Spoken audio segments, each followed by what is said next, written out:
Well, Jay, we're back here at the stadium here for Pete Rose, and a chance to talk with him about the ball club and the fact that not only is his ball club playing well, but the fact that the Los Angeles Dodgers continue to win ball games. Well, I'm a little disappointed. I thought Montreal and I thought the Phillies, and of course they're going to play the Mets starting tomorrow. I thought they would play a little better on that West Coast trip. I think they're 1-13, the three teams, but New York still got to go over to. The Dodgers still got to go over to Montreal, and they still got to go to Philadelphia, and they got to go to New York. All we can do is worry about ourselves and keep trying to put up victories. Well, the thing happening here in St. Louis, of course, has been the trade that has sent John Tudor out to the Dodgers, and of course Pedro Guerrero here, and that ball club is not playing well with Pedro Guerrero in the lineup. It's got to be a boost for that ball club, especially at pitching staff after they lost Valenzuela. Well, to get a guy like Tudor, he could take Guerrero, or he can take Fernando's spot. That light's bright, John. He can take Fernando's spot, and he can do a good job. He's a real fine pitcher, but I think in the long run, he's only going to help the Dodgers every 5 days. I think Guerrero can still be an offensive player for the Cardinals and surround him with all the speed that they're going to surround him with. It doesn't matter because we're going to have to face Tudor either here twice or there twice because we play the Dodgers a home-and-home series. So I can't worry about John Tudor because he's going to pitch tomorrow night against the Mets, and it'll either be Dwight Gooden or David Cone. So if it's in the books for them to win it, I'm sure that Tudor help him. He gave up 11 hits his first start, but he won the game 5-2. But he can be hit. I mean, he's not. I don't think he makes them a shoe-in to win the West. Right, I agree with you in the fact that Belcher and Leary are pitching well. Is probably the biggest thing going for them, along with Hershiser. Your ball club seems to be set now. Unfortunately for you, you're going to have to take Rio out of the rotation at least for one turn. Well, he's already missed one, and we're going to pitch Burtis today, which is Rio's spot, and hopefully Rio will be ready to get back into rotation on Thursday night. If not, right now we got a 4-man rotation, and it's all left-handed. I can't remember the last time a team had an all left-handed rotation. Can you? No, I really can't. I was trying to think that when Charlton went out there, and it looked like Burtis would be the starting pitcher today, but for Charlton, a little rough road the other night. He got the ball upstairs most of the evening. He was a little nervous, and that's understandable coming from AAA, and we'll give him another shot in Pittsburgh, and maybe he'll redeem himself. He's got good stuff.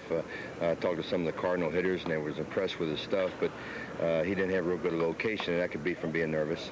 Well, the thing I think you have to consider now is the fact that your ball club has played well. It's finally got itself back in the best position it's been all the time. You are trailing 8.5 games. How can you continue to keep this ball club going? Because they seem to be playing with much more intensity. I've seen them all year. Right now, I think they're starting to realize that those teams that are in third and second are only 3 games ahead of us, and it's just a weekend series from being in second place, and you can't get the first till you get the second. And if we can get to second place, maybe by the end of this month, we'll be in good shape. And it seems like Houston's not playing that well, and the Giants are playing pretty well, but they're going to start to go on the road again. And you expect the Giants to win because they're playing at home, and you expect Houston to lose because they're on the road. But I think after today's game, it's important to us because it's to be our 6th straight series that we could win if we win today. Then we have our work cut out for us tomorrow night playing the second-place team in Pittsburgh Pirates, but Danny Jackson's pitching the opening day, so that should be a good way of relaxing our team. Well, there you have it, an idea of what Pete Rose and the Cincinnati Reds have laying ahead of them. For you, we got some more things coming up. Stay tuned. We'll be back after these messages from your local stations.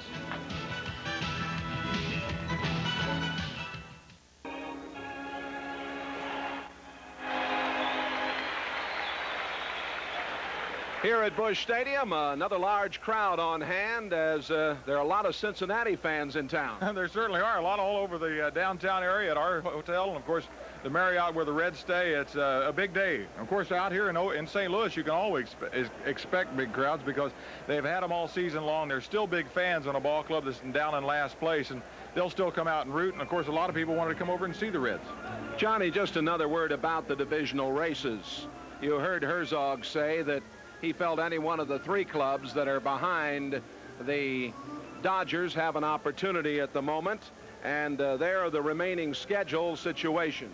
Well, 41 games left, and 6 games with the Dodgers, 5 with San Francisco, and 5 games with Houston. And, of course, when you look at the other teams that we're looking to go ahead of, and that's the fact that Pete was talking about, all you got to do is win a weekend, and you might be in second place if things turn out right. The Houston Astros have 39 games remaining, and they have not played well on the road. Their home record outstanding. You can see they've got 21 more at home, so there's some pluses in that factor. And then the San Francisco Giants always play well at home, especially this time of year, that ballpark. And they've got Krukow back. They've also got Russell pitching well. Hammaker has pitched well in spots for him, and Grelt seemed to have found his spot. So there's some things. I guess mathematically we're still trying to find a way to make this thing happen. As Mike Shannon, the Cardinal broadcaster, said, we're not eliminated yet, talking about the Cardinals. So everybody's talking about hope. That's right. Not eliminated yet, although the Cardinals are deep in a well. And if they would finish in last place in the National League East, it would be the biggest disappointment the Cardinal fans have had in many, many years. Yeah, but Whitey's had a chance to turn this ball club around over and over, and I'm sure that'll happen again. He's a good manager, outstanding. Johnny will be back. Bring you the starting lineups as we're set for action. That's coming up right after this.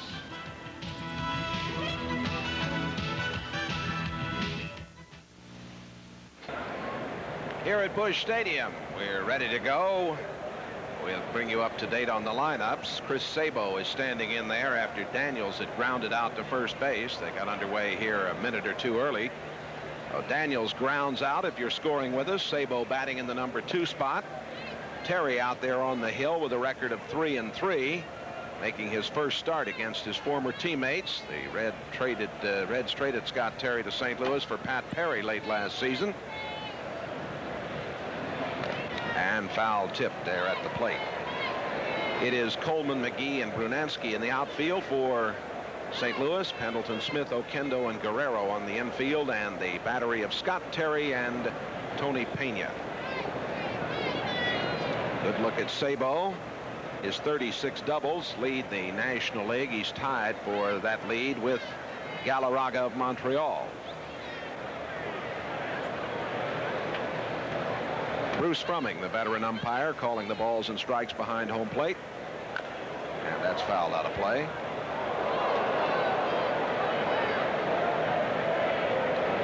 We'll televise all 3 from Pittsburgh Monday evening, Tuesday evening, and Wednesday evening, with Danny Jackson going against Doug Drabek tomorrow evening. And Norm Charlton will get another shot. He'll go against Dave LaPointe, a former Cardinal. LaPointe, who's traveled around a lot in the last couple of years. Wednesday. Only 7 ball clubs he's been on. Yeah, only 7. Years old. Tom Browning will go against Mike Dunn on Wednesday evening. We hope you'll join us the next 3 evenings from the Steel City. 1 ball and 2 strikes, and hit hard to Ozzie.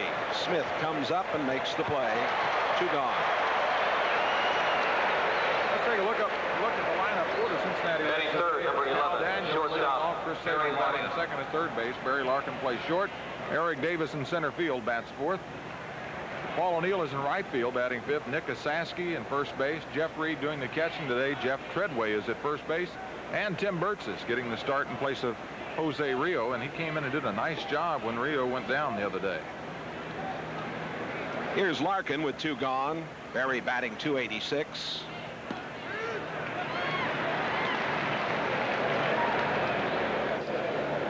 Strike 1 to Larkin. The Reds batting .244 as a team coming into today's game. They've wrapped out 101 home runs.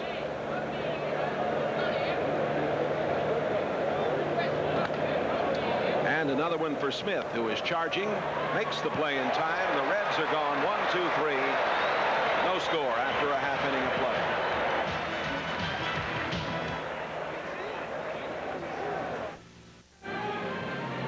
For Tim Burgess on the mound for the Reds, he'll face this lineup for the St. Louis Cardinals. Vince Coleman leading off in left field. Willie McGee bats second in center field.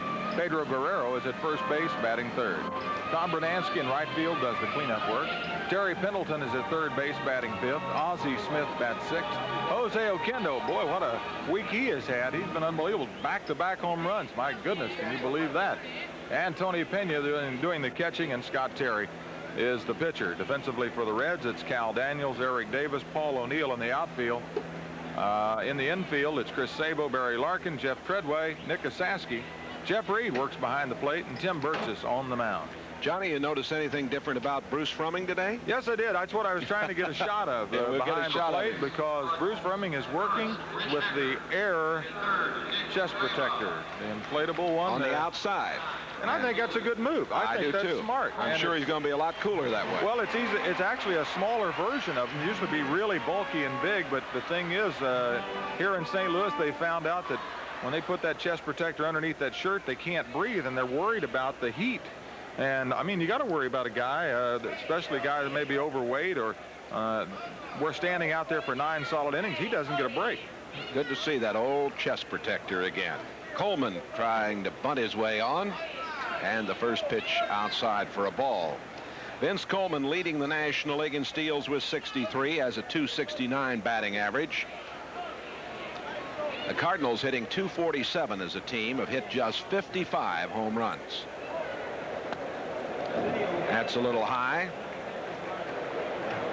Bertzis 1-2, 3.93 ERA, his 4th start of the season, his first since July 31st. He began the season down in Nashville. There's a strike. Vince is batting .355 against the Reds in the '88 season and .348 in his career.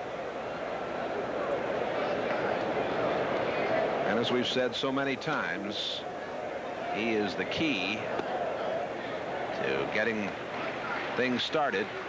If he can get on, and then McGee, and get that speed on the base paths, it causes teams to make mistakes, throwing errors, problems with the stealing. There's a strike. 3-2. The Cardinals 30-34 at home, and 16-23 playing day baseball. They're 28-30 against the West, 26-38 against the East. Larkin, he's got to hurry. He got it there just in time. The high hop, of course, on the Sunday afternoon, you're going to get more bounces on this AstroTurf. He had to wait on it. He couldn't really charge it. Made the right play and used the good arm that he has. There you see the high hop coming up just about chin high over the top. And Vince Coleman retired and firing his helmet in the dugout. Willie McGee's batting .286. McGee an MVP in '85.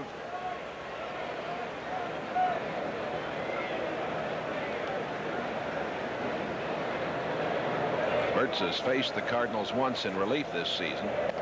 He worked 2 shutout innings and allowed 2 hits here in St. Louis on May the 25th. 1 ball and 1 strike. The 8th meeting between these two clubs. The Reds lead the '88 series 4-3. And of course, we'll be making up the 2nd game of the season that was rained out in Cincinnati with action on the 25th, next Thursday. A 7:35 game. The Cardinals coming in to play 4. Originally Thursday was an off day. They'll make that game up on the 25th. So hope you'll take time to get your tickets and see the defending National League champions who have fallen on some tough times this year. And there is the newcomer, Pedro Guerrero, and his big bat. The 2-2 pitch hit on the ground to Sabo. 2 gone. Good work by Bertzis. Been working on the slurve. I talked to him in the outfield about a month back and trying to help him with his slider a little bit. He's got a little slurve, and then now he's got that little cut fastball that he's been using effectively. It looked like that was the pitch there that got in on McGee, and he's happy to get an opportunity.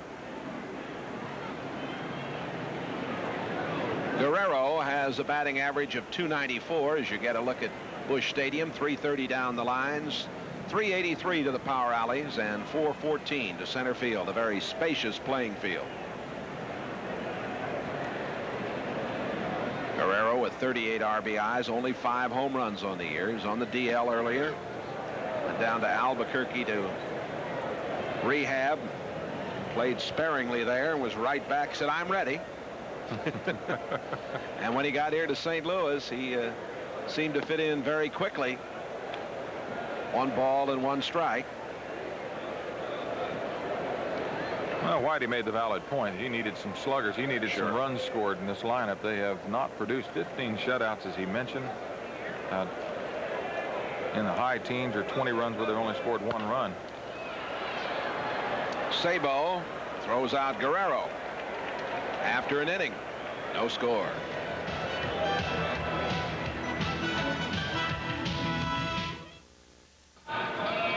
Scoreless as we move into the second. As you look at Dorell Herzog, Whitey as he's known, was and affectionately known by his players as the White Rat. He's from right across the river at New Athens, Illinois.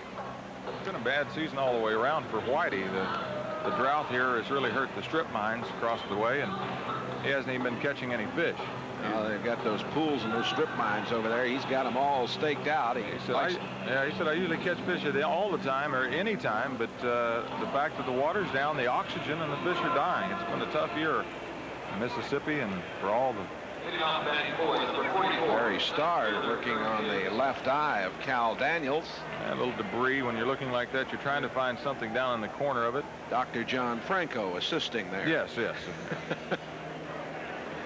Eric Davis. 3 home runs and 10 RBIs in his last 5 games. He's batted .389. The average is up to .281 as Eric stands in. It's just outside. Davis, 14 game-winning RBIs, tied for the league lead in that department. The Reds 16-21 playing day baseball and 30-31 on the road. Here comes Smith. Nifty pickup. 1 gone. You're going to see a lot of ground balls from Scott Terry. You can tell the way he's working. He really gets on top with that sinker. He'll run it down and away, and then he'll run it in on the right-handers, and then he's got that quick slider. He has pitched well, very effectively since July 24th. He's got his ERA down a full point, and that's very impressive. The last couple of starts he's had against the Phillies on the 11th and Houston on the 16th, he went 5 innings against Phillies, gave up only 2 hits, no runs. 6 2/3 against Houston, did not give up any runs. Paul O'Neill's batting .258. Takes one right down the middle. Terry has worked twice in relief against Cincinnati this season without a decision. You look at O'Neill's numbers. Terry has allowed no hits or runs in 1 2/3 innings that he has pitched against Cincinnati. O'Neill has a good cut, fouls it back.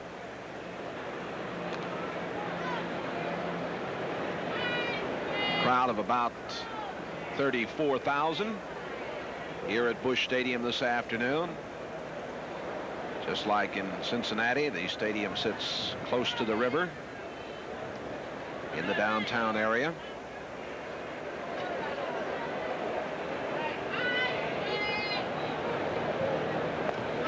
Just low.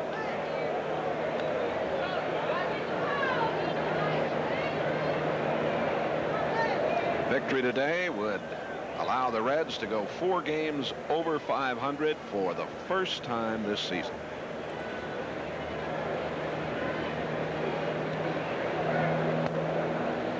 Two and 2.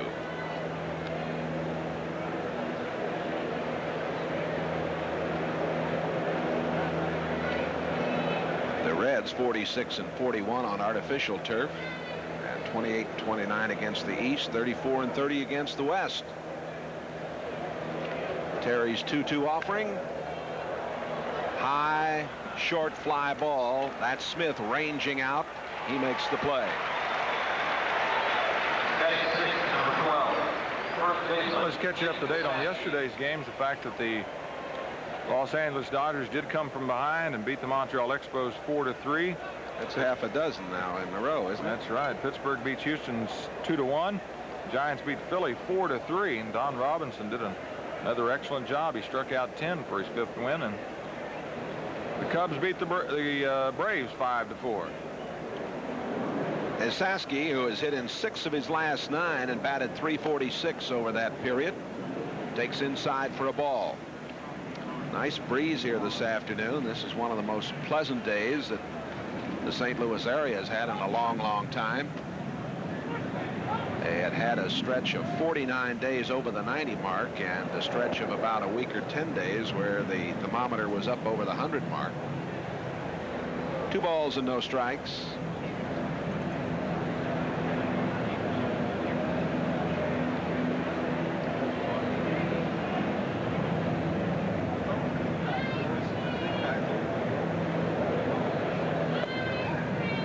Just low. 3-0.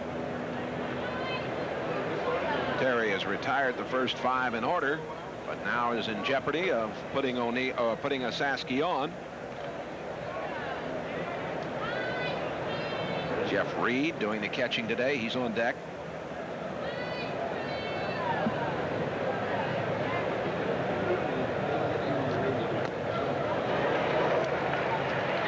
Osaski with a green light, and he couldn't catch up with that fastball. 3 balls and 1 strike.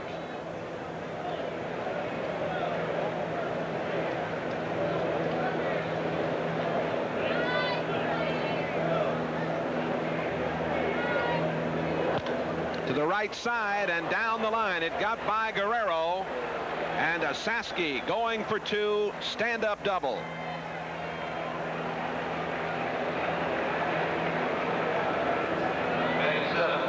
Chased the high fastball on a 3-0 pitch. Really got out of sync when he was given the green light, and Terry gave him ball 4. He went after it. Now as Pena sets away, he just strokes it down the right field line right between Guerrero and the bag. And the perfect fielding Bernansky. We say that because of all the regular outfielders who've played in enough games to qualify this season. Bernansky yet to make an error. Only regular outfielder in that category who has not made an error this year. Jeff Reed's batting .225. Reed has hit .313 in his last 11 games. Takes high.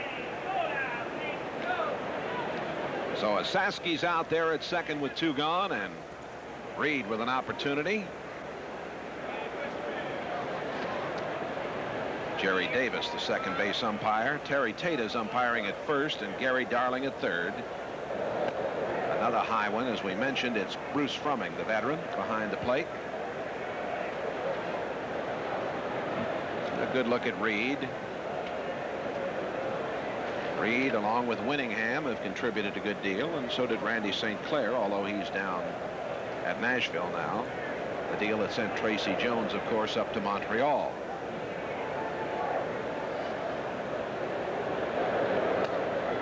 And another one high, 3-0. Treadway is on deck. Bruce Kim coaching at third base. Across the diamond, Mr. Lee May. 3-0 to Reed. And let's see if he gets the green light with Osaski out there at second and 2 gone. Strike at the letters. Taking all the way. Reds have won 5 of their last 7 and 8 of their last 12 since the All-Star break. They're 20-14. All the way. Full count. Reds 1-1 on this 6-game trip. It continues with the 3 in Pittsburgh. Televising 5 of these games along the Reds network for you. We were on the air Friday night for the 10-4 loss. Reds got the victory yesterday. Hopefully they can get in the win column here today. Televised for the next 3 evenings from Pittsburgh for you. And it's just outside. Reed was able to hold up. First walk given up by Terry. 2 on and 2 out for Treadway. Get a good look at the right-hander. After going along so smoothly now, having trouble with his control. Yes, he went 3-0 on both Osaski and Reed, and now has to face Treadway. Treadway's hit in 9 of his last 11 and hit .289 during that span. Had a day off yesterday as Dave Concepcion played and stole home in the 9th inning. Treadway's figures on the year, .254 the average overall. Inside and low. 1 ball and no strikes.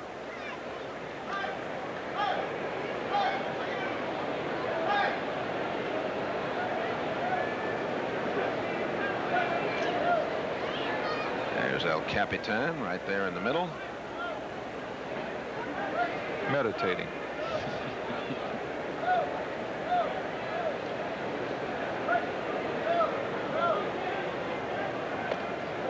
And another one inside.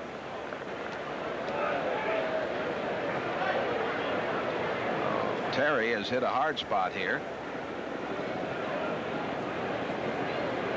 2-0 the count to Treadway. Makes him a better hitter right now. The Sasky and Reed at second and first. And the play made by Oquendo over to Smith. Reds strand 2. No score after 1.5. Moving into the bottom of the second inning. Busch Stadium, St. Louis. Well, there's a great back-to-school giveaway coming up Friday, August 26th, when the Reds meet the Cardinals at 7:35. It's Borden's Notebook Night, and the first 10,000 fans 16 and under will receive a free Reds 3-ring binder, just perfect for organizing your school papers, and it is school time. Sorry, kids, but you're going to have to go back, and you might as well go back in style. Start your school year on a positive note with a Reds Notebook on Friday, August 26th. Thanks to our friends at Borden Dairy. And they'll look good, won't they? You betcha. Here's Tom Brunansky. Brunansky, who came over from Minnesota. Rounding it to Treadway. He throws on. One gone. Number 9, third baseman, Harry Pendleton. Pendleton, who had a big night here Friday night when he went 4 for 4. Batting .261. Whitey Herzog, if you were with us for the start of today's telecast, talking about how much the loss of Pendleton hurt his club, and certainly it was a key factor in the very poor Horner start. back-to-back. Yeah. Pendleton with a thought about bunting, let it go by for a strike.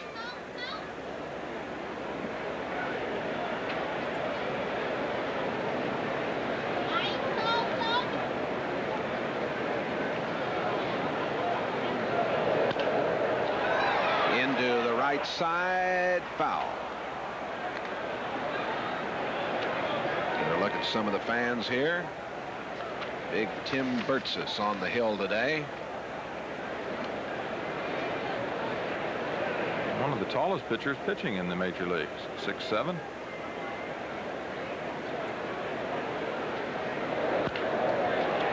Sabo can't handle it. First hit for the Cardinals, a double for Pendleton.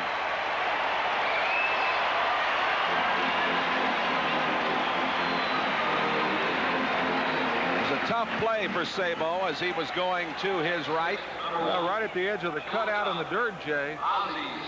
Hit it on the nose, and he just sort of got caught in between. It's sort of the change of background coming from the green all of a sudden to the brown, and the background of the white shirts in the background of the stands, and the ball just scooted and skipped right by him. Not happy with himself. And the $2 million man, Ozzie Smith, is at the plate. Burtsis thinks about throwing out the second and doesn't fire. Might have had a play on. Jeff Treadway slipped as he tried to get over to cover.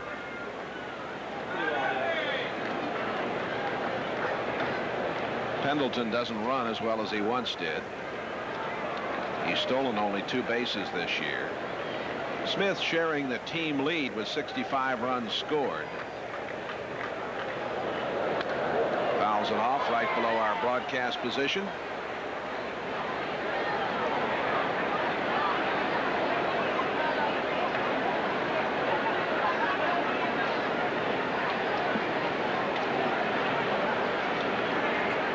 Smith using Pedro Guerrero's bat when he bats from the left side.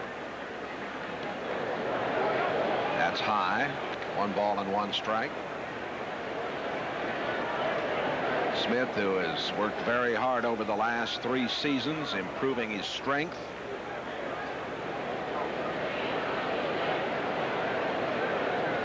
Worked with and is getting quite a reputation, Mr. Shillstone from down in New Orleans. 2 balls and 1 strike. Do you see where Lupinella has canceled all weightlifting for his ball club? He thinks that if they lift and get developing muscles, the fact that they're going to tear those seems to be what has happened for his ball club. So he just eliminated the weightlifting. He said swing the bat and use those muscles. Want to swing a lead bat, it might be better. Inside to Smith. 3 balls and 1 strike.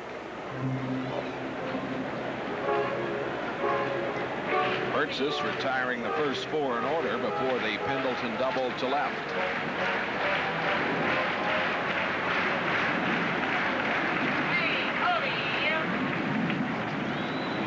Burtsis promoted on May the 16th to the big club.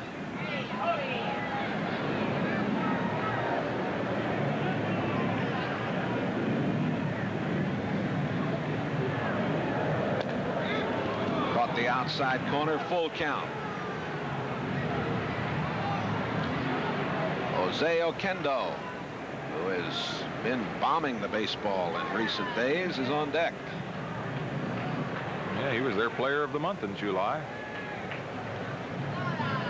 Runners going. High. Safe at third. Smith walks.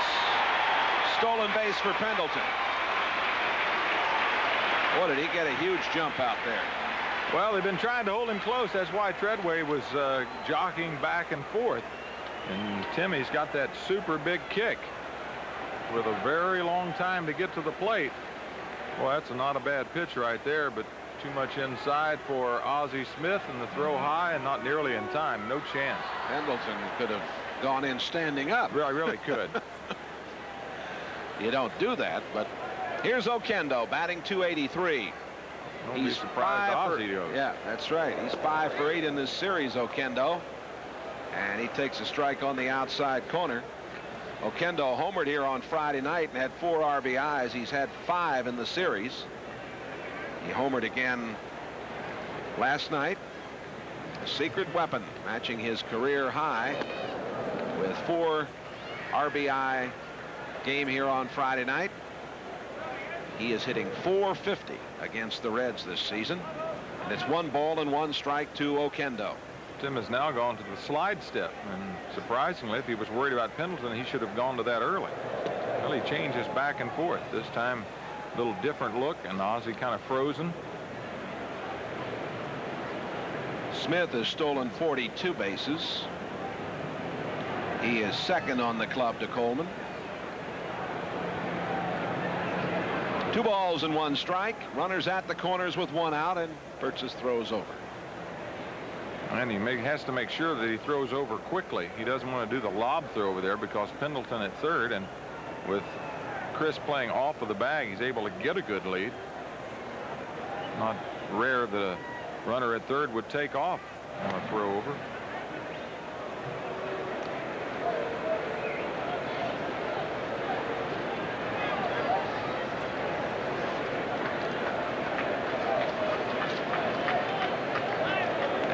Quick toss, close play. Rich Hacker coaches first base for the Cardinals, and Nick Leyva is at third.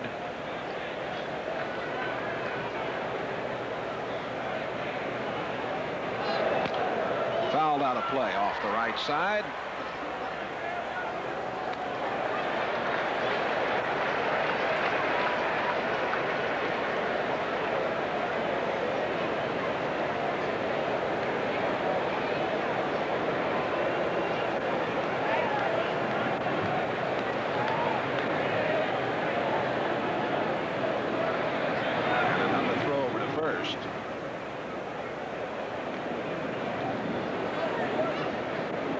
Leyva, as I mentioned, coaches at third, and Leyva has hopes that he can be a manager in the majors sometime. Rich Hacker is from Whitey Herzog's hometown of New Athens, Illinois, as that's high.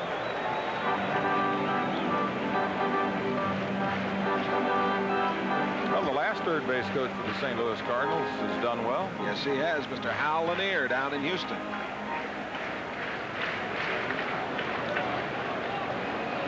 Payoff pitch coming. Another throw to first. Reds pitchers with a 2.99 ERA and a 28-17 record since going to the 4-man rotation on June the 30th. And of course, that's changed up somewhat now. Popped up as Sasky Is he going to have room? No. Just back in the photographer's area to the right of the Cardinal dugout. Well, you'd almost have to say that the wind was blowing towards home plate. That foul ball, it looked like it was just going to be an easy play out on the turf about 10 feet in front of the dugout, and that ball just drifted right back in.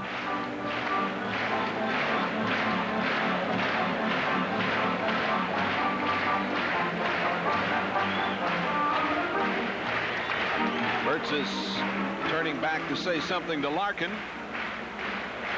And we're ready for another 3-2 offering with runners at first and third. And another foul. And somebody made a good play down below us, Johnny. There you go. He won't be able to ride at the office tomorrow, but he has a souvenir. With the red seats and the Cardinal fans and the Reds fans here, there's a sea of red, isn't there?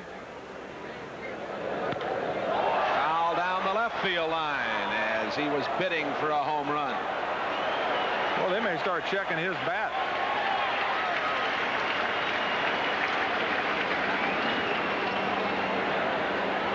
Ozzie returns to first. Big smile. Yeah, it's a decision for the infielders. It's going to be very tough to try to go to second and get two. On the left side, Sabo, his shot may have to be watching Pendleton and make the decision on him. Popped up again. Reed coming back. No play. Just over the screen.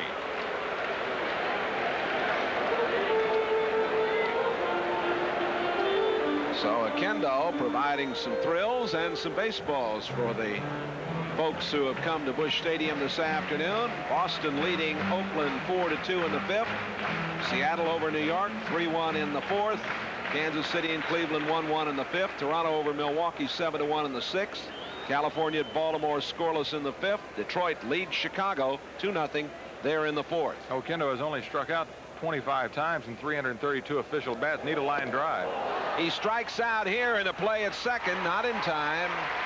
Pendleton holding on, and the stolen base for Ozzie Smith, number 43. Strikeout for Tim Burtz, his first. Two gone with runners at second and third. And Scott Breeden wants to come out and talk to his hurler. Well, decision to walk Pena. Scott Terry, a former outfielder before he was converted to a pitcher. Not one that you can really think that you can get out, because he can swing the bat, and he's got to remind Burtz that he can pitch effectively to Pena here. He's got to throw him his right pitches that he may chase out of the strike zone. Of course, Pena has always been a very undisciplined hitter. He'll swing just about at anything. In 393 at bats, he's struck out 47 times. And I think the one thing you look at for Pena is his base on balls, and he's only walked 25 times, so he is a free swinger. Pena batting .249. Scott Terry, they're going to put him on. Scott Terry is 0 for 10. Oh, it's an intentional pass. The first walk for Burtz, or second walk for Burtz, as Smith was given a pass earlier in this inning. Oh, they'll put him on, load him up.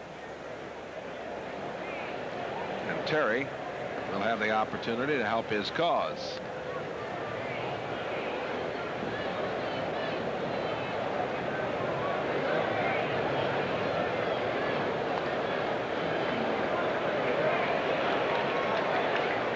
Batting ninth, number 37, pitcher Scott Terry.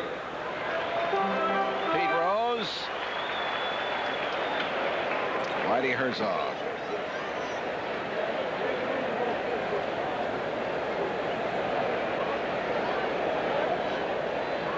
Scott Terry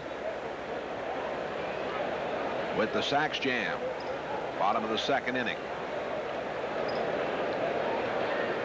Terry's had 3 starts since replacing Danny Cox in the starting rotation here. Cox has really been injury plagued over the last couple of years. 1 ball, a count to Terry. No room left out there.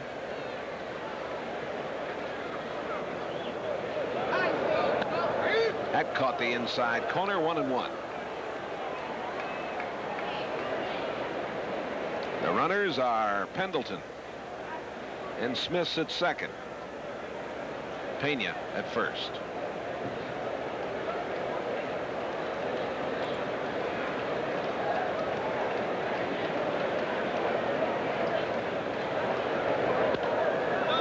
Backing out of play. Terry, born in Hobbs, New Mexico. He was acquired in September of '87 as the player to be named later in that trade with Cincinnati for Pat Perry.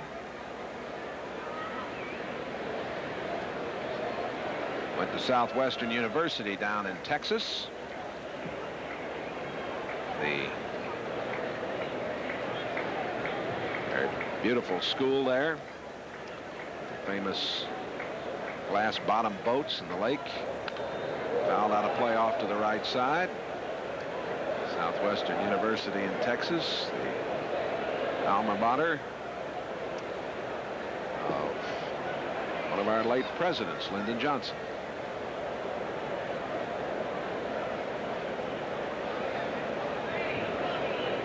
One ball and 2 strikes.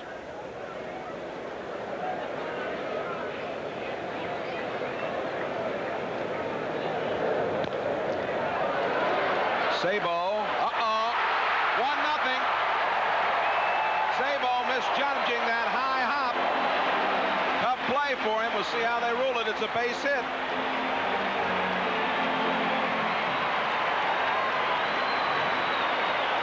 Well, this is a bit of a gift, Johnny. Well, it is. And what happens is, again, that turf, he can see Terry sprinting down the line at this point.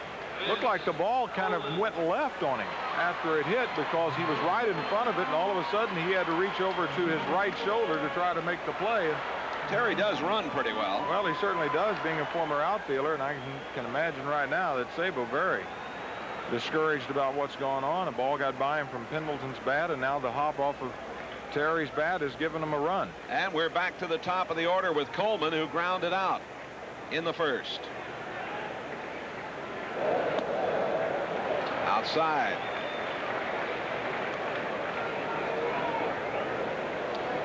Oh, Terry has picked up his first hit of the year and his first RBI. And the sacks are still loaded with 2 out for Coleman. A long one into left. Daniels is on the run, and it is off the wall. Here comes Smith. Pena scoring.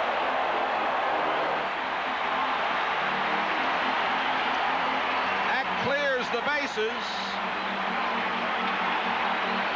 4-0 St. Louis. Oh boy. I'd like to know what Coleman was doing. He must have been in a Cadillac trot because he's only on second base. Yeah, he should have been on third, shouldn't he? He's watching.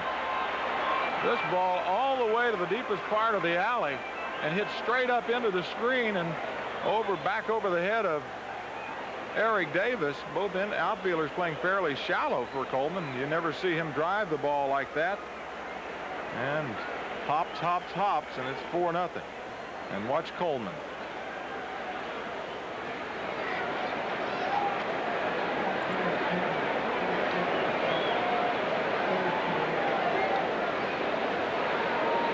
Four runs on 3 hits for St. Louis. McGee grounded out in the first.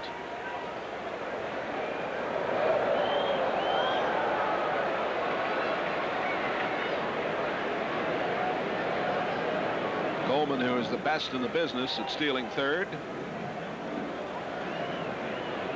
Out there at second. On the ground, Larkin.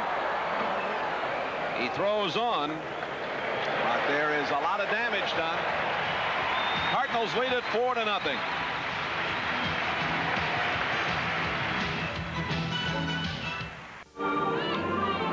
The Cards with an early lead. Atlanta playing at Chicago, 3rd inning. Atlanta leads it 1-0. Houston and Pittsburgh are in the 6th, tied 1-1. Philadelphia at San Francisco, Montreal at LA, and New York at San Diego later. Scott Terry, who picked up his first hit of the year on that little bouncer that Sabo couldn't handle. That was the key play here in the second inning that allowed the Cardinals to get 4. Yeah, you look at the stats right now for Tim Burgess, and you say, wow, he's not pitching well. How can they keep him out there? 2 balls could have been played, and he's out of the inning quickly. He would have been out much quicker, of course, on Pendleton's ball. And then you don't know what's going to happen. He walks Smith and strikes out Oquendo. But it is a game of inches, isn't it? Sure is. Here's Burgess. He's 0 for 7 this year.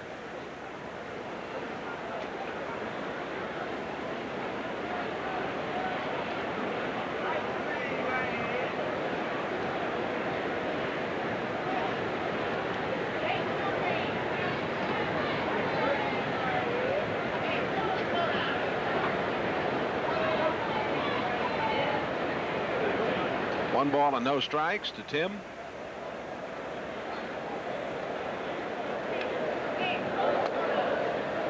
And that's outside. 2 balls and no strikes.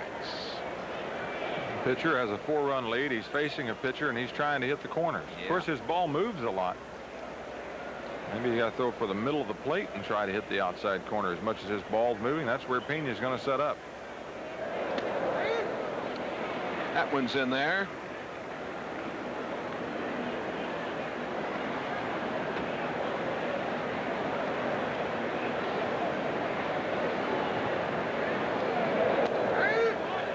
And strike 2. 2-2. Reds start the day 62 and 59. The Cardinals of 54 and 68.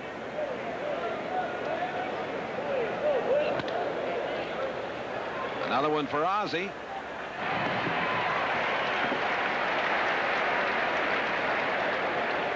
And we're back around to the top of the order. Fielder, Cal Daniels. Daniels grounded out to first base back in the first.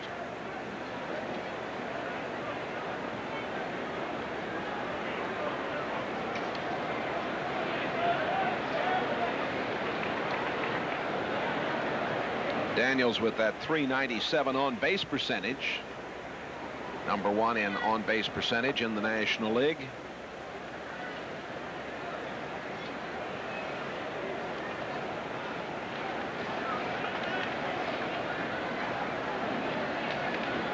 Talked a lot about the races in the National League as Oquendo knocks it down but can't make the play. Infield single for Daniels. The American League races, it's like a 3-team affair over there in the East with Detroit, Boston, and New York. Tigers leading by 3 over Boston and 5 over New York starting today. Oakland with an 8-game lead over Minnesota in the American League West. Chris Sabo grounded out in the first, 0 for 1 this afternoon. Reds will have to battle back to get this victory here at Busch Stadium.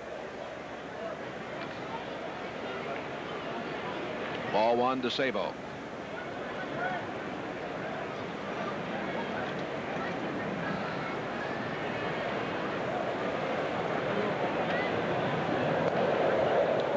That's low. 2-0. Last year the Cardinals were 8-4 against the Reds.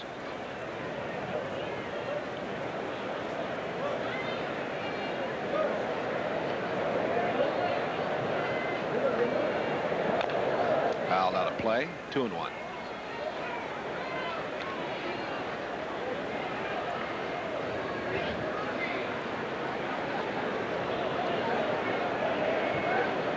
Big crowd of about 35,000 sitting rather quietly as their club has the 4-run lead.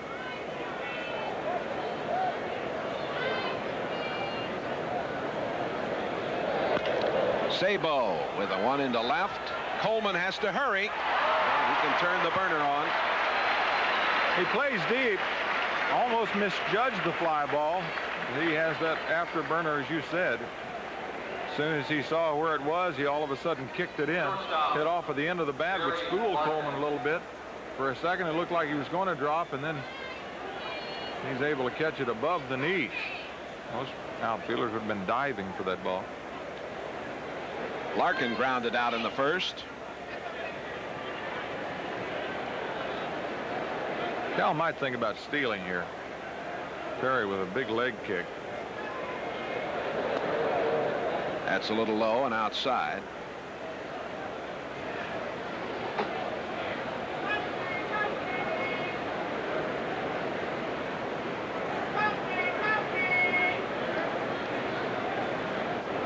Throw over.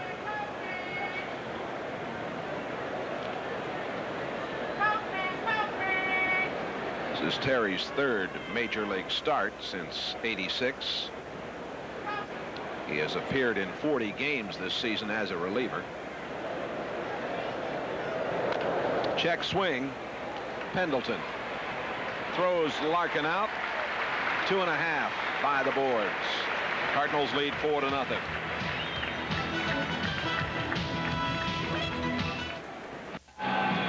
Cardinals leading at 4-0.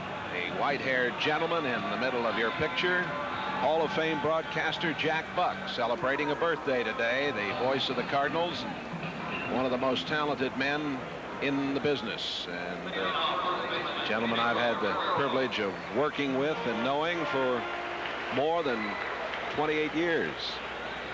He saw that arch go up. He has been here since 1954.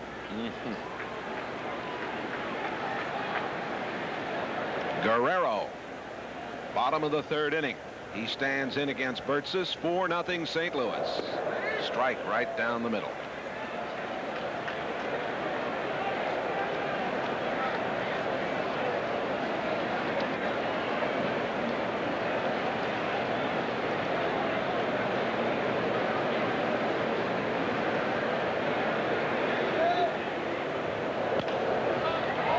Fly ball, short center.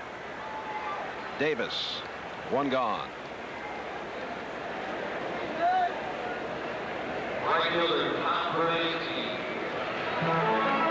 Eric with another chance to be a 30-30 man. With 23 home runs. Yesterday, he stole his 29th base. He's really turned things around since the early part of the season. Brunansky grounded out his first time up, and he takes low. Brunansky's done a splendid job here. Certainly up to now, as that caught the outside corner. The Brunansky-Hurd trade has favored the Cardinals in every dimension. A long one, and it is foul. He's strong, isn't he? Well, he really is. And of course, over the years, every year he's hit 20 or more home runs in the American League. He comes over here. The fact that he has played well early for this ball club and really gave him a shot in the arm. They looked like they were going to make a run at the Mets. They were only 6 games back when everything fell apart with Pendleton and Horner getting hurt. But he really carried this club on his back. And then when they went down, it was just a simple matter of pitching around Brunansky.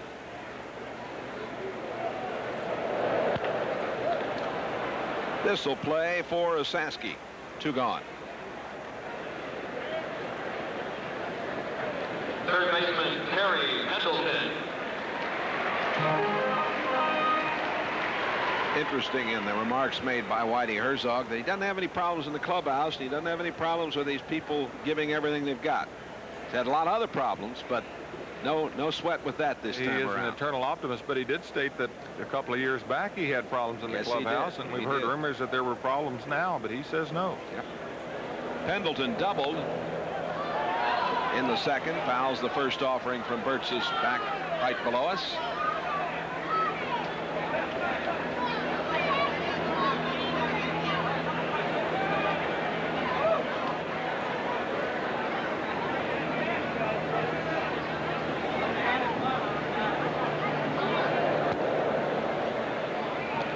1 ball and 1 strike. Sabo, Larkin, Treadway, and Osaski on the Reds infield today. And Larkin is charging. And they're down 1-2-3. After 3, St. Louis leads it 4-0.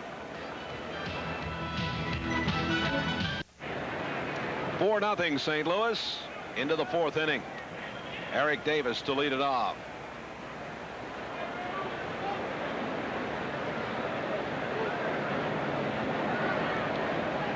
Scott Terry has given up 2 hits. A double to Osaski and an infield single to Daniels. Ball 1 to Eric Davis. Saw Scott Terry putting the ball in the glove, the little part of the seams. He'll throw with those seams, or he'll grip down and get the slider, which he did throw the slider. All he has to do once he puts the ball in the glove, you saw him fix it right there, the right side of the seams. There's 2 sections that he can grab. There's 2 where the seams come closest together. He goes in, able to manipulate the ball in his glove the way he wants it. Here's a play, John. Oh, error on bench. Error on bench. Disconnect me. I'll go get it, though. E2. Well, I'm glad you're up here with me. You can take care of that kind of business. 2 balls and 2 strikes.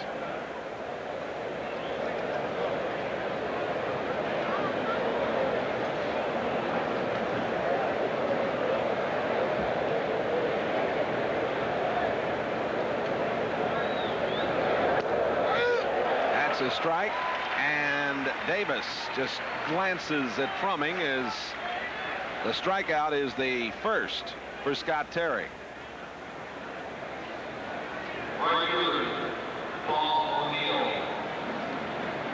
Davis is 0 for 2, and here is O'Neill, who popped out in the 2nd inning.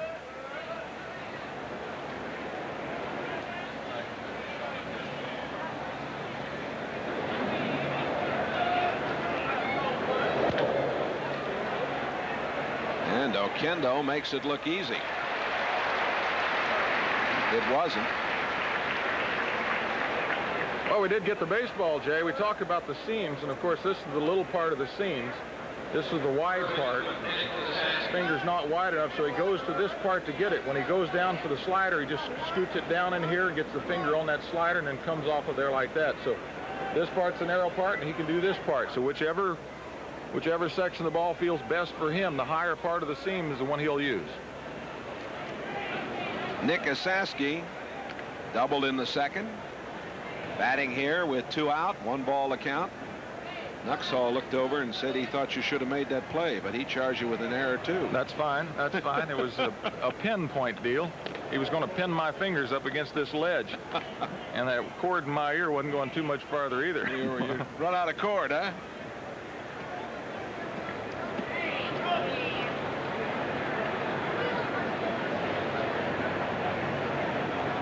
Johnny, people talk a lot about the baseballs these days. The ball was juiced up supposedly last year. Is the baseball a better baseball in the 1988 season than it was when you came into the major leagues? Well, that was a dead ball in that era too, and in fact all they have to do is just tighten those seams up a little bit. They can construct it any way they want. I imagine the commissioner can call and say, tighten it up another pound, and that can make a heck of a lot of difference. Walk to Osaski. 2nd pass given up by Terry. He had walked Reed earlier. I think the pitchers like the way it's been wound this year. And we have not seen the long home runs. The big guys are going to hit the home runs, but it's the little guys that have not been hitting those opposite field shots. And I think definitely the ball has been changed. It was sure hot a year ago, wasn't it?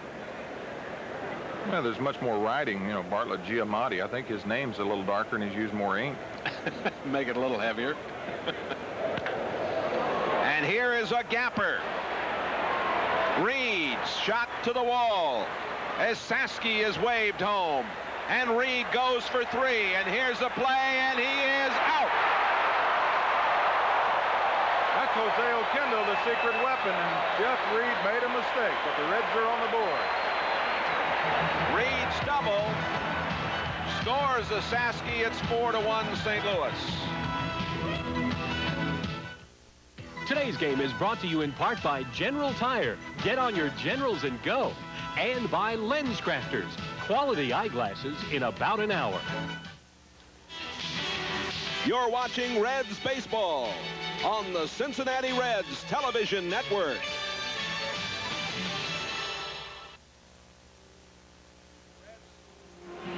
The Reds are on the board 4-1 now, the Cardinals, and Oquendo making a very fine throw. See the ball going all the way to the wall. The play goes 8, 4, 5, and what a throw to just beat Reed at third. But and Reed will be mad, as you Yeah, can tell well, right now. He knew he made the wrong decision with 2 outs. You Yeah. just do not make the 3rd out or the 1st out at third base. that's correct. Ozzie Smith walked, stole a base, and scored back in the 2nd. And it's strike 1 to Ozzie.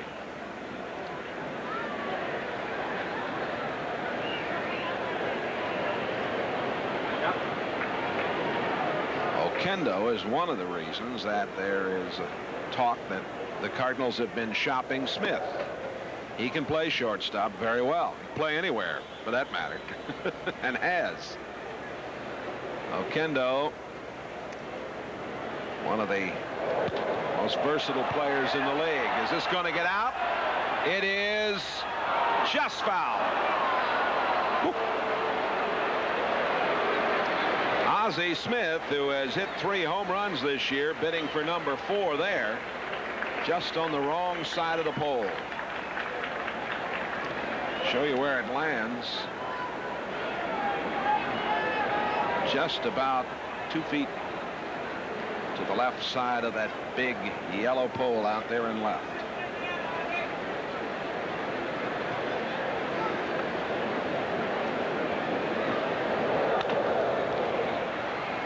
Treadway to Asaski, 1 gone.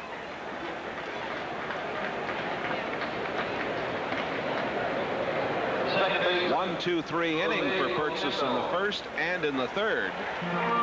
But 8 men went to bat in the 2nd inning as the Cardinals got 4 runs on 3 hits, and there were 2 tough plays involving Sabo.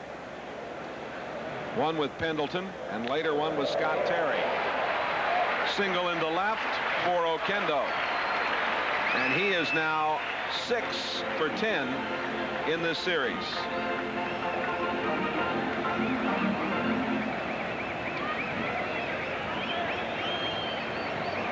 Catcher Tony Pena.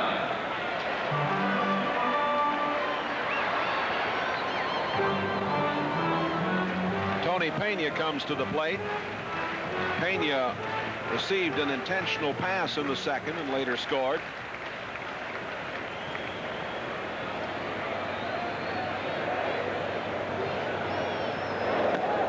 Little high. Pena is 30 years old, from Puerto Rico. Came from Pittsburgh in the Andy Van Slyke deal that also involved, of course, Mike Dunn and Lavalier, the catcher. 1 ball and no strikes. Not in time, but not in time at first. Well, Larkin had to go down to get it, and Oquendo was right there at 2nd. Larkin didn't have a play, and by the time he realized that, he is late with the play at first. Well, with Oquendo running, Larkin was covering. Now you see he has to go back the other way. He still thinks he's got plenty of time. He's on his knees. By the time he gets up, makes the throw, Pena with a good hustle is beating it. And it is a hit for Tony Pena.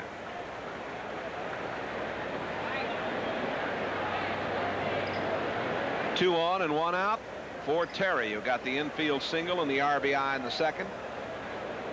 He also scored.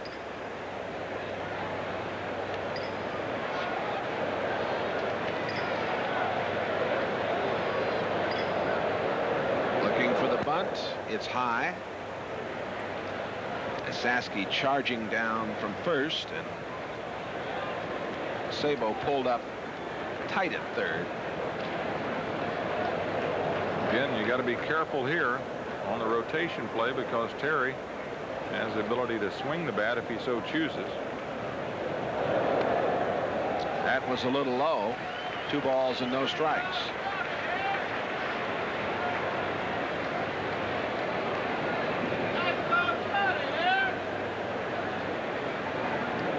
Rob Dibble heating up down the left side in the Reds bullpen.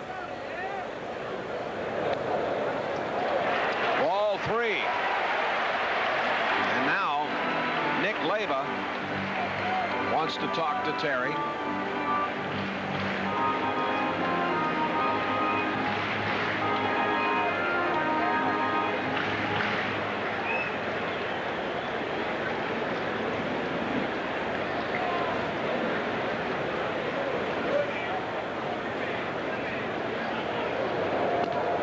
Strike. 3-1 the count to Terry. Oquendo at second, Pena at first. Cardinals leading at 4-1. The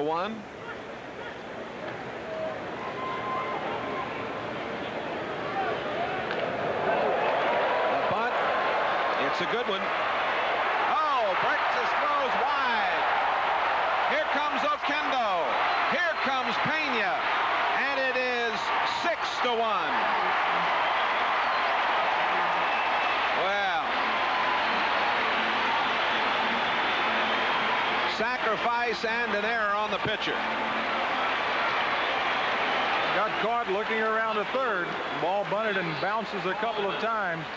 You have no choice but to go to first base. You've got to know the runner's speed at second, and I'm sure that might be the last man that Tim Burgess will face today, is to see the ball go down in the corner, and hit something down there and bounced up so high that Paul O'Neill had a long way to go. Double switch made here. Nick's going to come out of the game. Griffey will go into play first, and Dibble will come out of the bullpen to pitch. Jay just throwing the ball around. One error on the board, but a couple of other situations. Those 2 shots to Sabo, and the problem that Larkin had. We've talked so many times, Johnny, and everyone, I'm sure, sitting at home understands you can't give a team 4 or 5 outs in an inning. Not the way these guys ping the ball around. No, sir. Well, we've got a pitching change, and we'll take time out for this.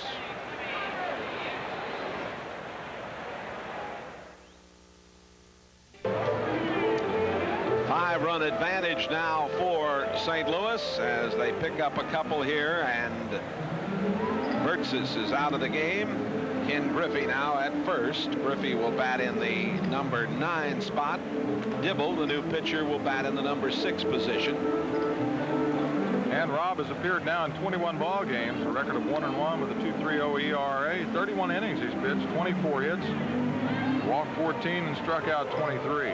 Fastball slider pitcher, and he gets it up there in a hurry.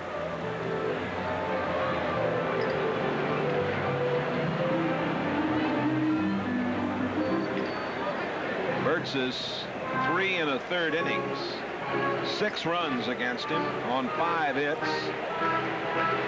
He struck out 1, walked 2, 1 intentional.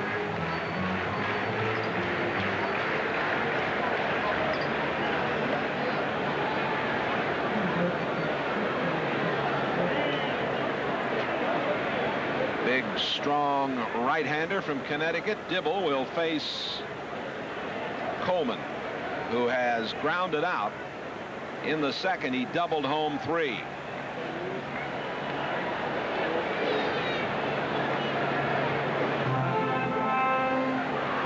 Terry's out there after the sacrifice and the error. Did he call time? No, he's trying to get Dibble to balk. Oh, no, they're going to put him on. They're putting him on. He tried to jump out of the box to see if Dibble would do something different, try to get Terry over to third and give him a chance to swing the bat. This walk, the first by Dibble, intentional pass, so put 2 on for McGee.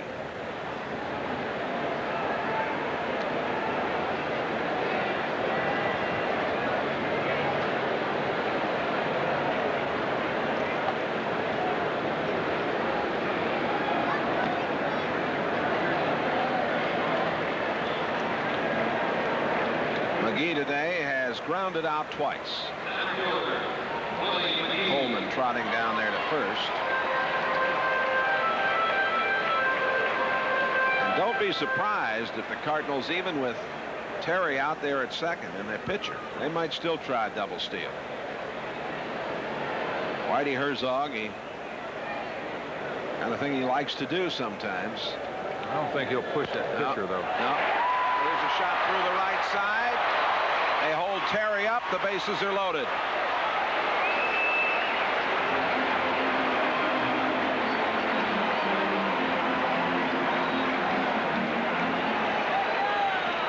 Bases loaded. One out. Guerrero's grounded out and fly to center field. Friday night, Pedro batted with the bases loaded, hit a sinking line drive that Eric Davis couldn't catch on a shoestring try, and the ball rolled all the way to center field. And he kind of gimped on him as he came around second base. He had an easy stand-up triple, a limp triple, if you might say. Had a chance. He said, I don't know if I wanted that home run anyway. That's a long ways around there. I think I'd take a home run any time I could get it. And he sure did pull up going down to third. Most anybody else on the Cardinal club would have had an inside the park job. Into right field. O'Neill makes the play, and Terry comes home with the 7th run of the game for the Cardinals.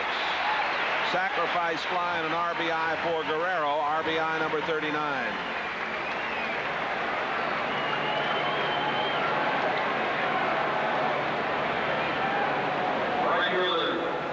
Seven runs on 6 hits for St. Louis.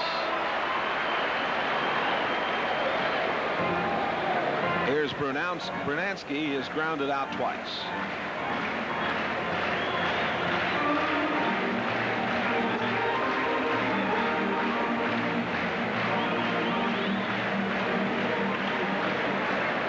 Cardinals sent 8 to bat in the second when they plated 4. This is the 8th man to come to bat here in the 4th inning. Play at second, not in time. Kind of surprised in some ways that Coleman did not tag up and go to third on the fly ball to right field. So was I. He may want to try to steal third.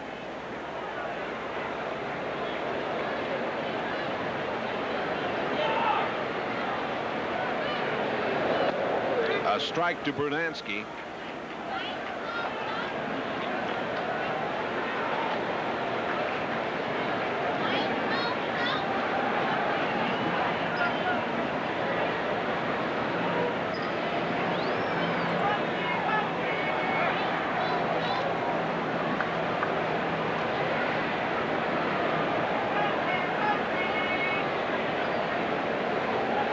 Too concerned with Coleman, you could mess it up out there. That's what they love to do. But you're throwing and worrying about the men on base, these Cardinals.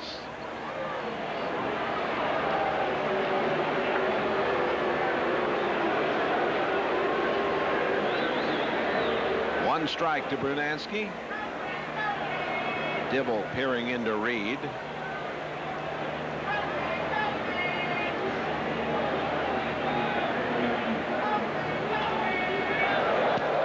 Was going to go throw to first, and they've got McGee hung up, and he is out of there.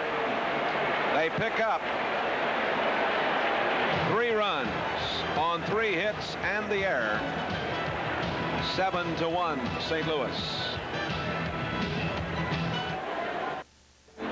It's 7-1 in the top of the 5th here at Busch Stadium, and fans, it's time to get your 1988 Reds team picture. It comes to you Saturday, August 27th, when the Reds host these Cardinals at 7:05. It's Maxwell House Coffee Team Picture Night, and everyone in attendance will receive a free color picture of this year's team. There's the 87 team. It's a great chance to add this special item to your current collection or start a new one with this year's team picture. I'm sure they've taken 2 or 3 of them, as many changes as the Reds have made. The date, Saturday, August 27th, the Reds and Cardinals and Team Picture Night, thanks to Maxwell House Coffee. Houston and Pittsburgh tied up 1-1 there in the 8th inning. Treadway leading it off as we move into the 5th here, and the Cardinals up by half a dozen. High to Treadway. Jeff grounded out back in the second.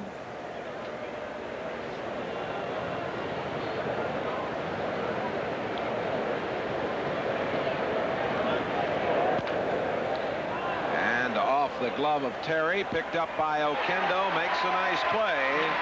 If you're scoring with us, it goes 1-4-3. And here's Ken Griffey batting in the number 9 spot, as we told you, coming to bat for the first time as he takes over for Asaski. And Pete Rose made the double switch. Griffey batting .248. Back in the Reds uniform after being released by Atlanta.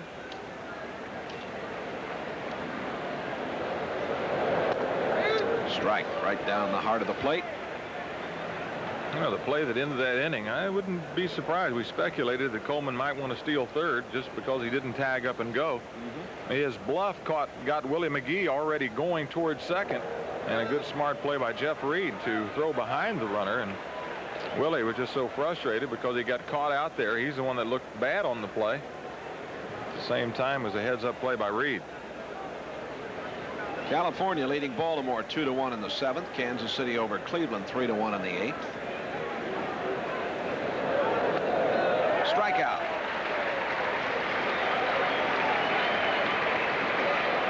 Terry gets his second strikeout of the day. And Cal Daniels, who is grounded out and has an infield single, will come to the dish. Toronto leads Milwaukee 8-2 in the 8th inning. Seattle 4-1 over New York in the 7th.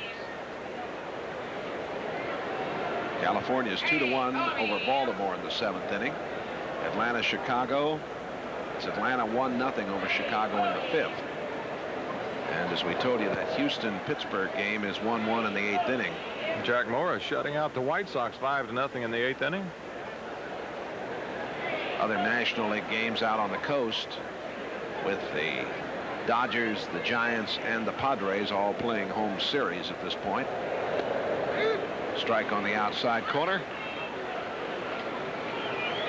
1 ball and 1 strike.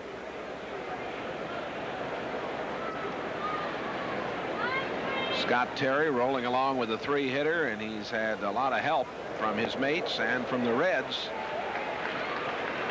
1 ball and 2 strikes. Cal 0 for 5 in yesterday's ball game. He's so anxious up there. He's seeing the ball well, but what he's doing is he's starting those hands so late that he really rushes to catch up. And then when he rushes, he pulls out just a little bit. Got the infield single in the 3rd. He is 1 for 10 in the series.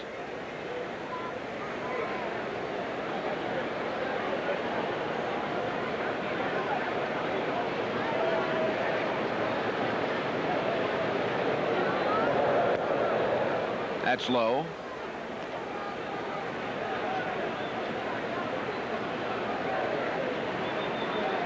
Spuds is on deck.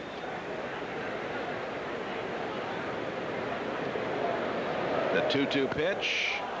High fly ball into right. Brunansky back at the track. Has it measured. Terry gets the Reds 1-2-3. 7-1 St. Louis.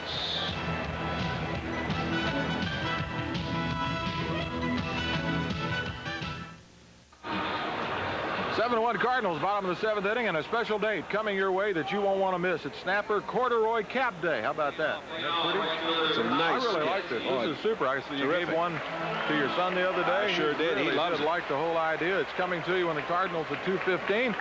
And that's Sunday, August 28th. The first 15,000 fans in attendance, 18 and over, will receive a free Reds corduroy cap. This distinctive cap will set you apart as a Reds fan. It'll keep your ears warm. Well, it might not keep your ears warm, but it'll certainly keep your head warm. Got to pull it down a long way to keep your ears warm. So make plans now to attend the Reds Cardinals game on Sunday, August 28th. Corduroy Cap Day, thanks to Snapper Lawn and Garden Equipment. Brunansky at the plate, and strike 2 to Brunansky, who was at the dish when McGee was cut down to end the 4th inning. 7 runs on 6 hits and no errors for the Cardinals. 1-3-1 for the Reds.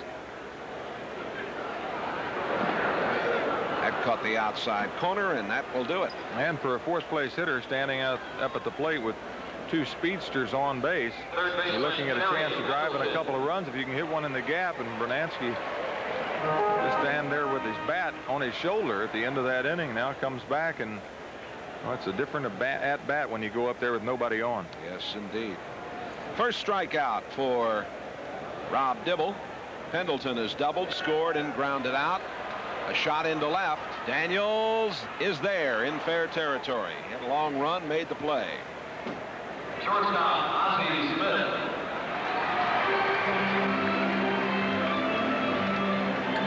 Ozzie Smith has walked and scored, stolen a base in the second, grounded out in the fourth.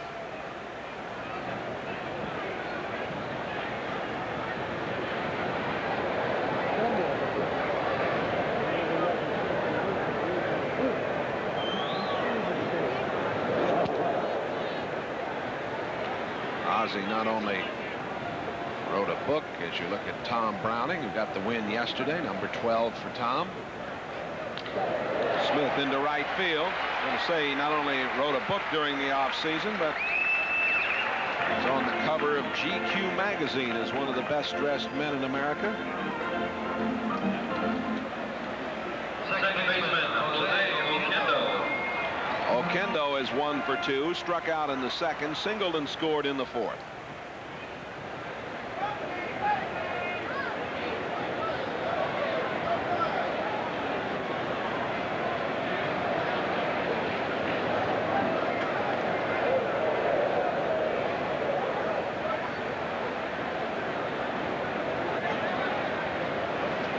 Oquendo with that open stance, coils up a little bit like Stan Musial used to do. Rod Carew. Yeah.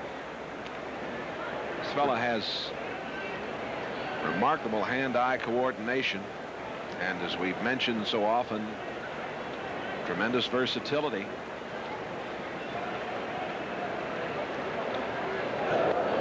Strike two.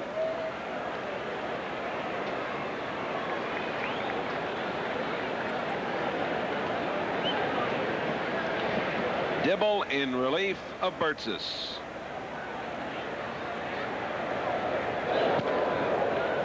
That was high. 2 balls and 1 strike. Or 1 ball and 2 strikes.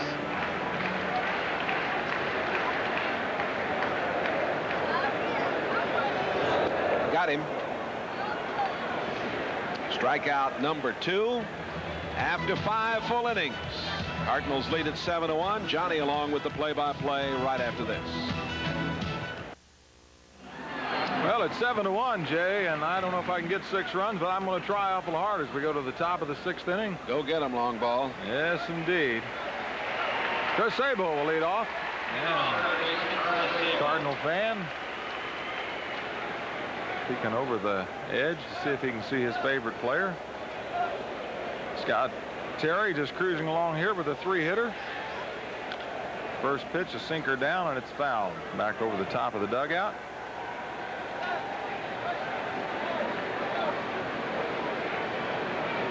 And a little sunbather out there making the play. Perfect hop. Ronnie Oster down warming up in the bullpen. He'll come in and may play shortstop.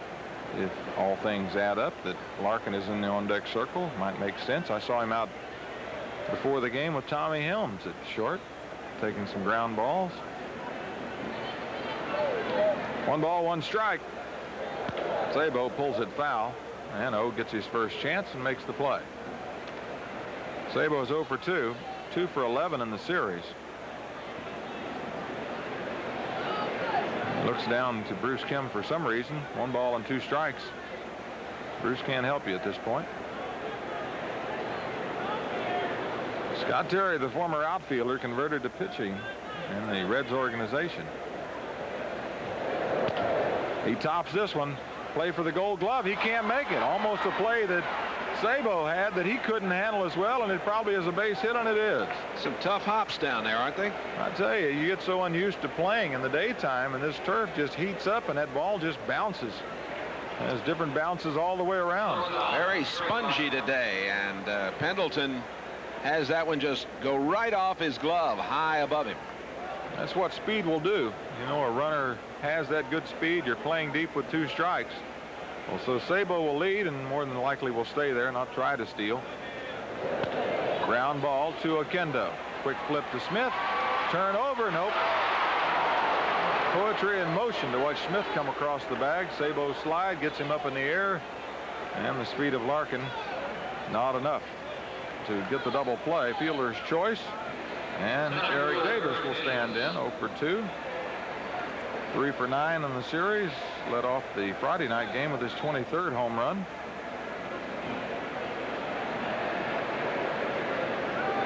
Reds have stranded 3. In the 4th inning, they got a run-scoring double from Jeff Reed, and he made the mistake of trying for 3. Was thrown out by Oquendo after he got the relay from Willie McGee. And Jeff mad at himself, and St. Louis comes right back in the bottom of the inning, scoring 3 runs, and it's the 6-run deficit that the Reds face. Fastball is a strike inside to Eric, and he fouls a slider at the plate. No balls and 2 strikes. Eric struck out his last time on what he thought was a questionable pitch by Bruce Fleming, who works behind the plate with the foam chest protector outside of the shirt. And back in the old days, they used to all wear those big chest protectors, you remember? They used to wear all those wool stuff, the wool coats and everything. They've gone to synthetics and everything, so good move for Bruce today. Fly ball down the right field line. Has the distance, stays fair. Gone. Foul. Boy, I'd have to see that one. Well, we've got a tough angle here. Anything. We've got Eric a tough looking angle at here. it. See the fella just to the right of the foul pole. Yeah, but his ball could have curved around that pole very easily. Well, the first base umpire, Terry Tata, called it immediately. Now, here it is. And we'll see if we pick it up here. Yeah. See, they're going to that aisle. Well, needless to say, it's still no balls and 2 strikes on the long foul ball. It's amazing the power that Eric can generate with his strong forearms and wrists. See if he goes back inside. He does, and he gets the strikeout. Good pitch by Scott Terry. His 3rd strikeout on the day. Terry comes in with a ball that has the bottom drop out of it. Good running sinker. O'Neill 0 for 2. Popped to short, grounded out. Mark leads at first. Ground ball. Easy play for Oquendo. The throw on time. Reds strand the runner, and they're out of the 6th inning.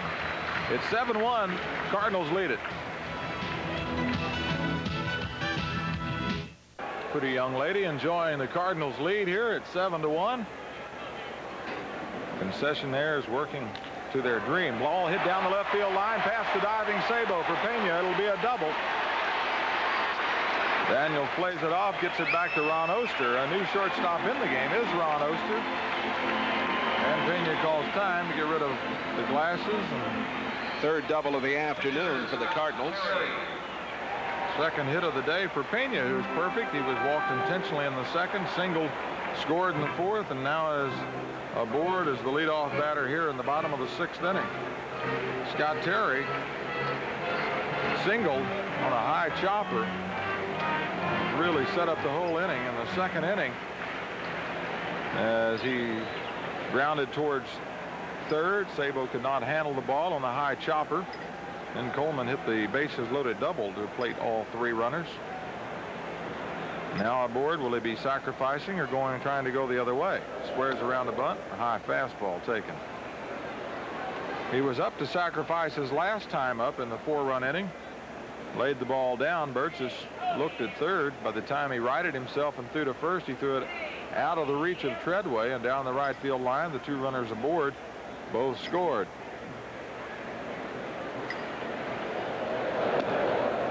Fastball misses away, and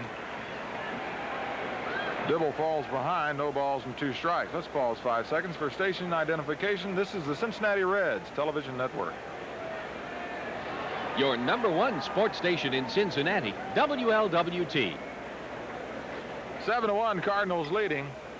A couple of big innings for the Cardinals, a 4-runner and a 3-runner, and Scott Terry takes a strike on the outside corner. 2 balls and a strike. Nobody out. Pena leading at second.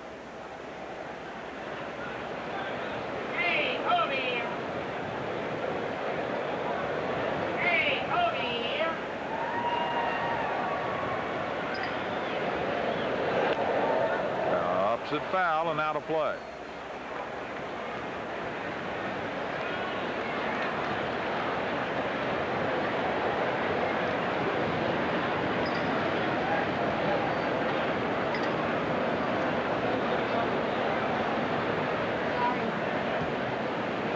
Two balls, 2 strikes to Scott Terry. See if Whitey lets him swing the bat. No, he's going to bunt again. He bunts this one right in front of the plate. Foul ball and a strikeout for Rob Dibble. Pena will now go back to second base. And Vince Coleman. 1 for 2 on the day. 3 for 7, 3 for 8 in the series. He was walked intentionally by Dibble as Rob came in to face Coleman. He was the first hitter. McGee slapped a single to right. Sacrifice fly by Pedro Guerrero plated the 3rd run of that 4th inning. Cardinals with 8 hits. They have not committed an error. The only error for the Reds committed by Burtsis.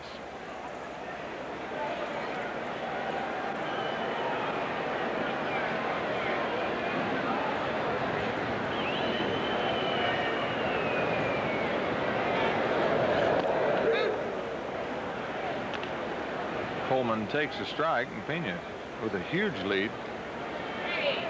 Got to be interesting for Ronnie, who has not played short in a long time. First came up to the organization as a shortstop. And of course, Dave Concepcion converted Ronnie over to a second baseman, and Pena was bluffing as if to steal. I'm not sure it's 6-run lead. Of course, anymore, it really doesn't matter that much. Be kind of dangerous, though. So many of the Cardinals have the opportunity to run on their own. Whitey very lenient because of the great speed he has here, and it's not unusual to see him running with a 6-run lead.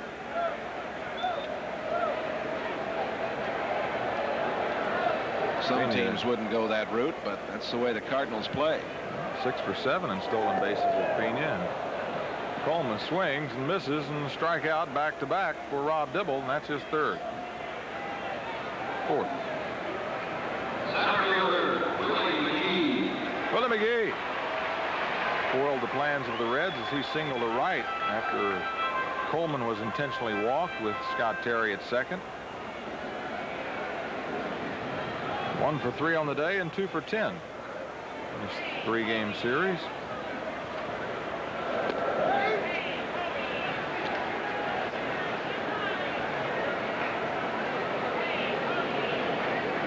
Oakland has gone ahead of Boston in the bottom of the 8th inning. They lead 5-4. Toronto defeated Milwaukee 8-4. Dibble working to McGee, popped up back of short. Oster calls everybody off, makes the play, and that'll do it for the Cardinals here in the bottom of the 6th inning. But they still lead 7-1 as we go to the 7th. You can stand up and stretch. Scott Terry takes a 7-1 lead into the top of the 7th inning. The Cardinals have stayed the same. The Reds have made some changes. And for the Reds, it'll be Herm Winningham coming up to bat for Rob Dibble. Rob Murphy loosening down in the bullpen.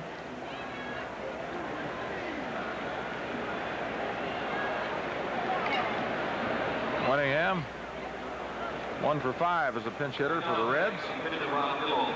For Cincinnati, he's batting .303 on the year at .252.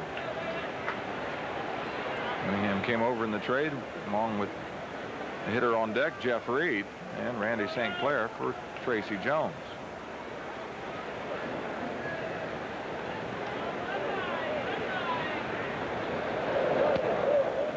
Scott Terry has been throwing that hard sinker and good fastball, running it in and out. He's allowed 4 hits and the 1 run. 1 ball, no strike pitch. It's outside, and it's 2-0.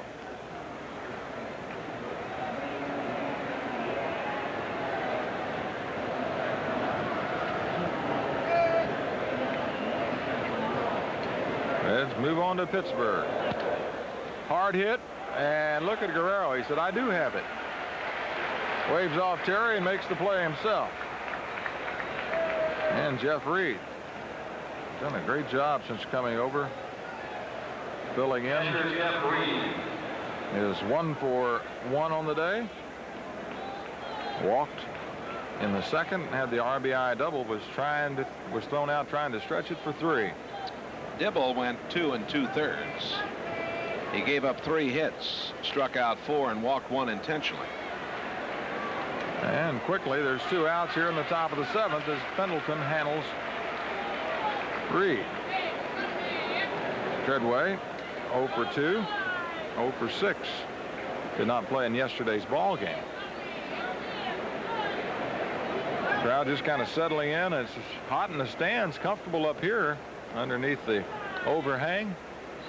Little breeze blowing. Yeah, in from center field. We got a fan blowing behind us. It's made it a very comfortable day. Those people comfortable as they Comfortable everywhere but on the scoreboard. Everywhere. Absolutely. Treadway takes a pitch outside. Laura was just up here, and she said it is hot in the stands, but she's sitting over there on that sunny side. Behind the Reds dugout, it is hot in that sun. Pat Barry, the weatherman and WLWT, is down for the weekend and killing those hot dogs and pretzels pretty good. He's been cavorting all over town, hasn't he? Checking the weather out. Well, you know, Friday night we got those sprinkles, Jay. Yeah. You said it was there was possibility it would move north. It rained a whole lot. Yes, it did. The north part up towards the airport. We didn't get much downtown, but it very heavy up to the north side of this city that sits along the Mississippi. 3 balls and a strike. Griffey on deck. Murph will be the pitcher coming in the bottom of the 7th for the Reds.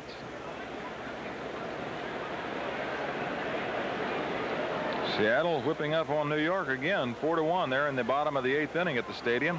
And Pittsburgh is batting in the bottom of the 9th, tied at 1 with Houston. Fly ball down the left field line. It will be in foul territory, but it will be caught by Vince Coleman. 1-2-3 inning for Terry. He's cruising. Bottom of the 7th coming up at 7-1 Cardinals.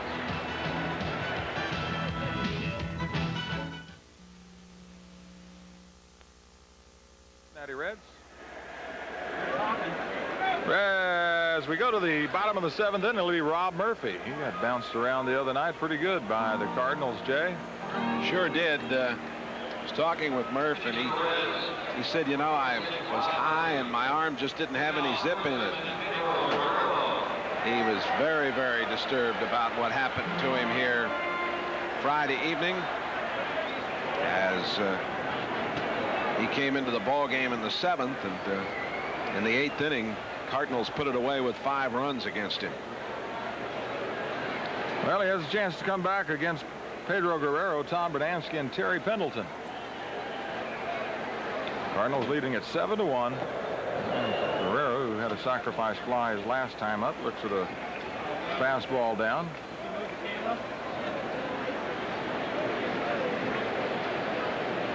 Oakland leading Boston 5-4. It's in the top of the 9th, and Pittsburgh and Houston have gone to extra innings. Chicago being shut out by Atlanta 1-0 in the 6th. And New York did not score against San Diego in the top half of the 1st. Montreal and LA just getting underway. Kansas City beat Cleveland 3-1. Murph wants a new baseball. White Sox were shut out by Jack Morris 5-0. Minnesota leading Texas 6-2. That's in the 5th.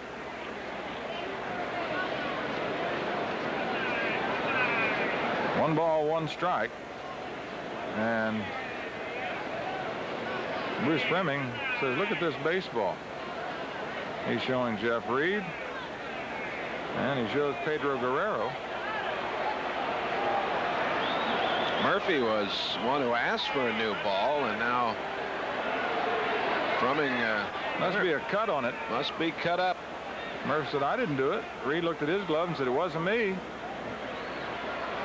Murph was the one that asked, like you said. Yeah, he wanted a new ball. That wasn't a very good move. If you got a ball that bad of shape, throw it. He said it moves too much. It was a sinker. My ball never sank like that.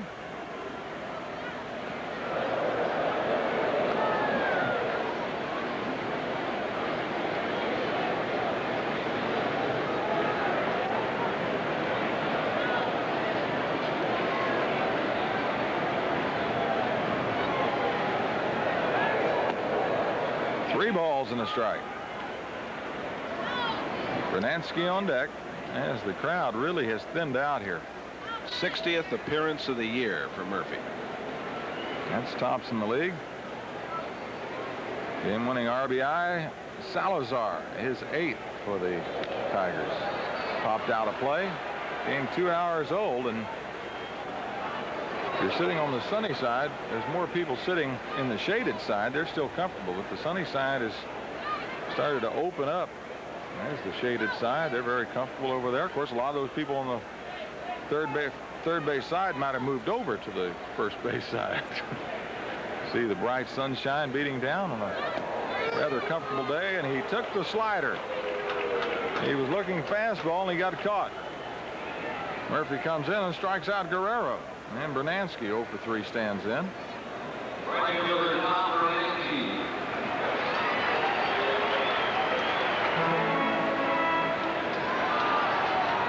Reminder, we'll be televising tomorrow, Tuesday and Wednesday nights from Pittsburgh. And some great pitching matchups. Danny Jackson goes for number 18 tomorrow evening against Dov Drabeck, and Drabeck is 12-5. He's won like 7 in a row, I think. Norm Charlton will get another shot on Tuesday night for the Reds against David Snacks LaPointe. And then it'll be Tom Browning, who got number 12 here yesterday afternoon, against Mike Dunn, who's 6-10 on Wednesday. LaPointe won his first game that he started for the Pirates. Was very happy to get a chance to come back to the National League and pitch for a contending ball club. Reds will come home for a 4-game series against St. Louis. Remember, that makeup of the second game of the season is set for Thursday night. And off the end of the bat, here comes Daniels. Long run. He can't handle it. Gets away from him, goes down to the rail. Here's Oster to pick it up, and Bernansky rounds second, and it was a run forever and not get there. Got his glove on it, but couldn't hold on. Well, the high fly ball, he may have lost it momentarily in the sun. Probably got a burn mark, too, to go along with it. You see, he just got the front of the glove to it.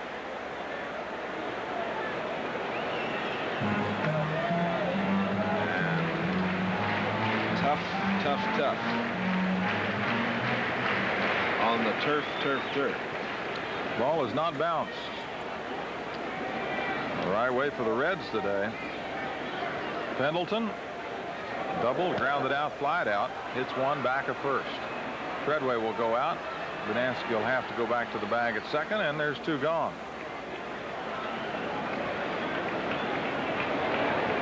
Ozzie Smith 1 for 2 on the day. Walked, stole a base, and scored. It was his 43rd, which ties his own record for stolen bases by a shortstop in the Cardinal organization. Then singled in the 5th and was stranded.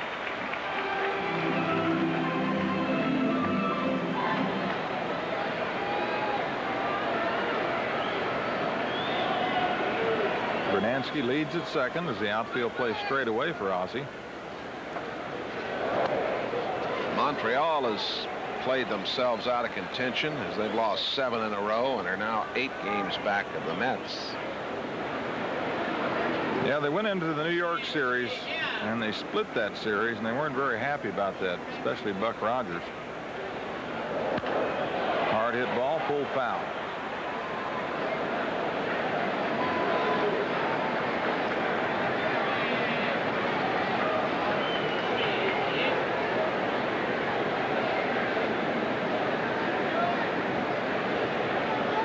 Rogers the manager of the year in the National League last year.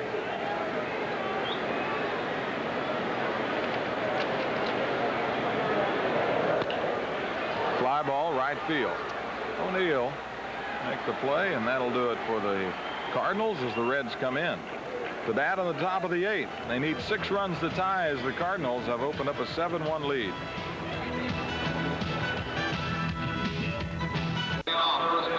Seven to 1 Cardinal lead over the Reds as we go to the top of the 8th inning, and Ken Griffey will stand in. The Astros and Pirates are in the 11th inning, tied at 1. Well, you got the attendance right again, Jay. 34,129. You just pretty close. Griff struck out after coming in and replacement of Nick Asaski. Lines down the left field line. It'll go out of play. And the double switch as Dibble came on. Pete put Griffey at first in the 9th position, and the pitcher down in the 6th position. Terry has an outstanding hit-walk ratio for 9 innings, only allowing 7.7. So far today, he's allowed 4 hits and 2 base on balls.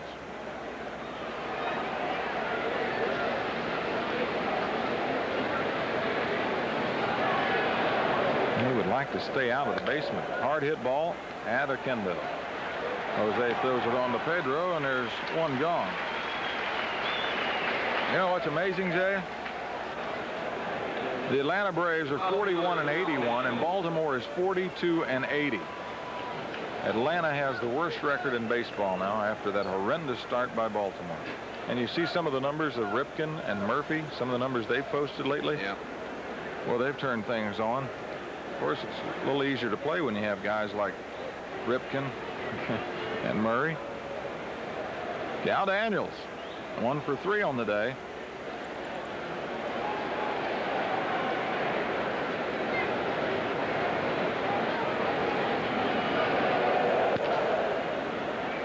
Takes the high fastball.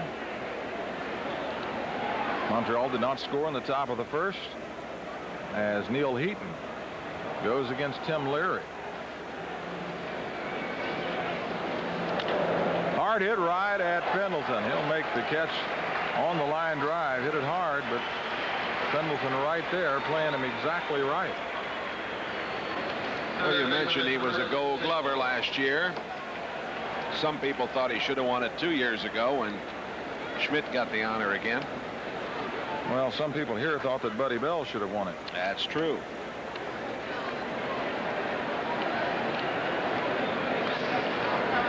Here's Chris. Had an infield single. This one popped over to the left side. Pendleton with room.